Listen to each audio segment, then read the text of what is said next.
Imagine this. In the heart of Mumbai's bustling financial district, a shadowy figure stalks the night, bludgeoning and stabbing homeless men to death, leaving their bodies half-naked on railway tracks. Empty beer cans glint nearby, a bizarre clue that dubs him the Beer Man. But here's the twist that still haunts investigators today. The man arrested and initially convicted for these gruesome killings was later fully acquitted, leaving the case unsolved and the true killer potentially still at large. Was justice served? Or did an innocent man become a scapegoat while a monster walked free? Stick around as we unravel one of India's most chilling cold cases on the True Crime Report. By the end, you'll question everything you thought you knew about confessions, evidence, and the shadows of unsolved murders. Hit that like button if you're ready to dive in, and subscribe for more deep dives into the world's most baffling cold cases. Welcome back to the True Crime Report Cold Cases, where we shine a light on the forgotten files that still beg for answers. Today we're heading to Mumbai, India in the mid-2000s, a city of contrasts, glittering skyscrapers alongside desperate poverty. Between October 2006 and January 2007, this vibrant metropolis was gripped by fear as a series of brutal murders unfolded in the upscale South Mumbai area, specifically along the corridor between Churchgate and Marine Lines railway stations. At least 7 men, mostly homeless or from working-class backgrounds, were found dead, their bodies bearing signs of extreme violence. Reports vary, with some media outlets suggesting up to 9 or 10 victims, but official counts stick closer to 7. What made these killings stand out wasn't just the savagery, but the apparent sexual motive. Many victims were discovered nude from the waist down, sparking speculation about assault or staging. And then there were those empty beer cans, Kingfisher brand, reportedly found near at least 2 of the bodies, earning the unknown perpetrator the infamous nickname Beer Man.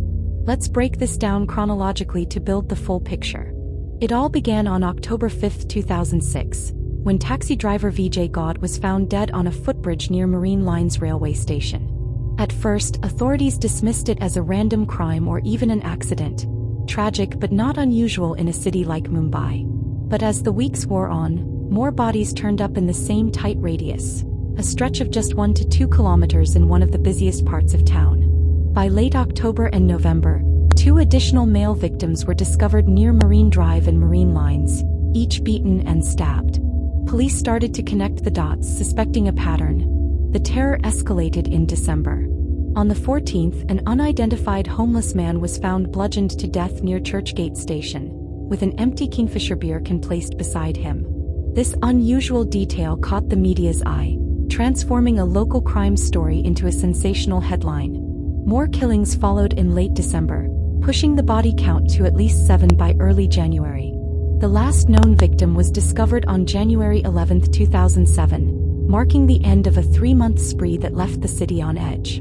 Victims were typically men in their 20s to 40s, often destitute individuals sleeping rough or working low-wage jobs.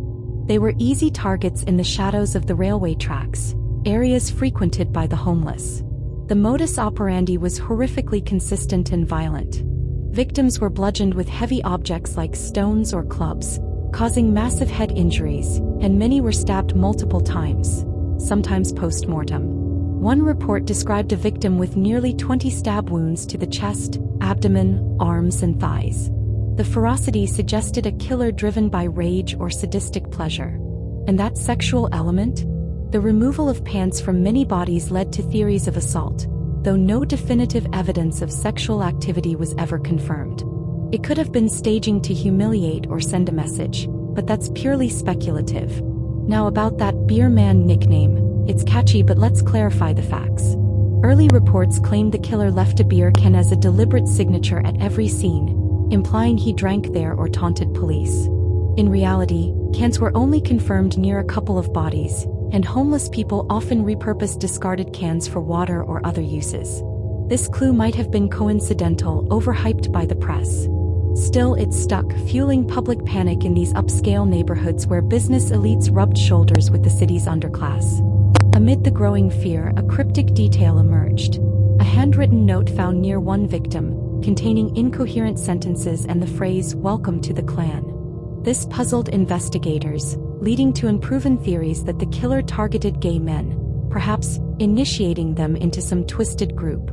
Again, speculation. There's no confirmed evidence that the victims were homosexual, and their orientations remain unknown. But it added to the mystery, hinting at a motive tied to homophobia or the killer's own conflicted sexuality. With pressure mounting from the public and media, Mumbai police assembled an 80-member special investigation team. They noted patterns. Many killings occurred on Thursday nights, and the crimes clustered in quick succession within the same area. This convinced them they were dealing with a serial killer, not unrelated attacks. Comparisons were drawn to the unsolved Stoneman murders of the 1980s, another series targeting homeless people in Mumbai and elsewhere. The breakthrough, or what seemed like one, came on January 22, 2007. A sniffer dog tracked a scent from a blood-stained shirt at a crime scene to a public restroom in Marine Lines station. Witnesses linked the shirt to 36-year-old Ravindra Kantrole, also known as Abdul Rahim after converting to Islam. Kantrole was a local vagrant with a criminal past as a former gang member. He lived rough in the area, had long hair and a beard, and fit the profile of someone familiar with the streets. He was married to a former sex worker, had a young daughter, and reportedly struggled with drug and alcohol abuse. Police built a circumstantial case against him. They claimed his handwriting matched the mysterious note, though this was later contested.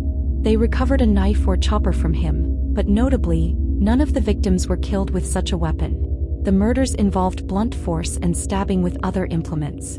Kantrole underwent intense interrogations, including controversial methods like narcoanalysis, a truth serum test, and brain mapping. Under narcoanalysis, he allegedly confessed to not just the 7 known murders, but up to 15 killings.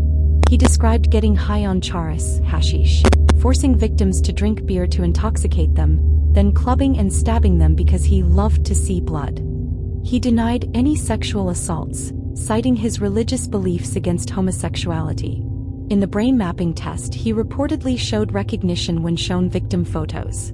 There were also mentions of 2 eyewitnesses, but their accounts had inconsistencies. Here's where we must differentiate allegations from facts.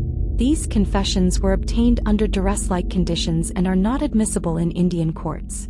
Narcoanalysis is highly controversial, often criticized for producing unreliable, suggestible statements. Polygraph results are similarly inadmissible. So while these tests swayed public opinion and media narratives, they couldn't stand as hard evidence. The media frenzy was intense. Rumors swirled that Kantrole had killed dozens more, that he targeted gays as a vigilante, or even collected blood for occult rituals. Trial by media painted him as a monster before any courtroom proceedings. In January 2008, the Surrey Sessions Court convicted him of 1 murder, Vijay Gods, and sentenced him to life imprisonment. He was acquitted in the other 2 cases he was charged with due to lack of evidence. The prosecution sought the death penalty but settled for life, plus a fine of 2,000 rupees. But the story didn't end there, and this is the dramatic turn that makes this case so baffling. In September 2009, the Bombay High Court overturned the conviction, acquitting Kantrole of all charges. The court ruled there was insufficient admissible evidence. No DNA, no reliable eyewitnesses who saw him commit the acts, and heavy reliance on those inadmissible tests. Kantrole walked free after over 2 years in custody, but the stigma lingered, haunting him and his family. Crucially, the murders stopped after his arrest. No similar killings in that pattern have occurred since. This fact fuels ongoing debate. Did police catch the right man only for him to be freed on technicalities? Or was he a convenient scapegoat and the real killer halted for other reasons, like increased police presence or relocation? Let's explore the theories, keeping in mind these are speculative and not proven facts. Theory 1. Kantrole was guilty. Supporters point to the note's handwriting match, his detailed narco statements aligning with the crimes, and the killings ceasing post-arrest. Perhaps he targeted homeless men because they were less likely to be missed, driven by thrill or rage. If true, a serial killer evaded full justice due to evidentiary gaps. Theory 2. The real killer remains at large. Critics argue the evidence was too thin, circumstantial at best, and Kantrole was framed due to his background and appearance. The beer cans might have been a red herring and the note's origins questionable. Under this view, the true perpetrator stopped for unknown reasons, leaving a dangerous individual uncaught. Theory 3. multiple killers or accomplices. Some speculated a tag team scenario, where one person killed and another handled the sexual elements, based on inconsistencies in Kantrole's alleged confessions. Or perhaps some murders were copycats or unrelated but lumped together. This is largely conjecture with little supporting evidence. Theory 4. Motives unknown. Speculation ranges from homophobic hate crimes to thrill killing or cleaning up the streets of undesirables. Kantrole's supposed statements hinted at enjoying violence, but without a confirmed perpetrator, the true drive remains a mystery. Today, over 15 years later, the beer man case is officially unsolved. No other suspects have been charged, and Mumbai police haven't reopened it publicly. Kantrole reportedly struggled post-release, facing community suspicion despite his acquittal. This case highlights flaws in investigations reliant on unproven methods and the power of media narratives. We've peeled back the layers of a spree that terrorized Mumbai, from the bloody scenes to the courtroom drama. But the central question lingers. Who was the beer man, and did justice truly prevail? What do you think happened? Was Kantrole guilty, or is the killer still out there? Drop your theories in the comments below. If this episode hooked you, smash that subscribe button and turn on notifications for more cold case breakdowns. And for more spine-tingling stories, check out my playlist on other true crimes in Asia, featuring cases like the macabre human experiments of Unit 731 and the relentless manhunt for Osama bin Laden. Thanks for watching the True Crime Report. Stay curious, stay safe, and I'll see you in the next one.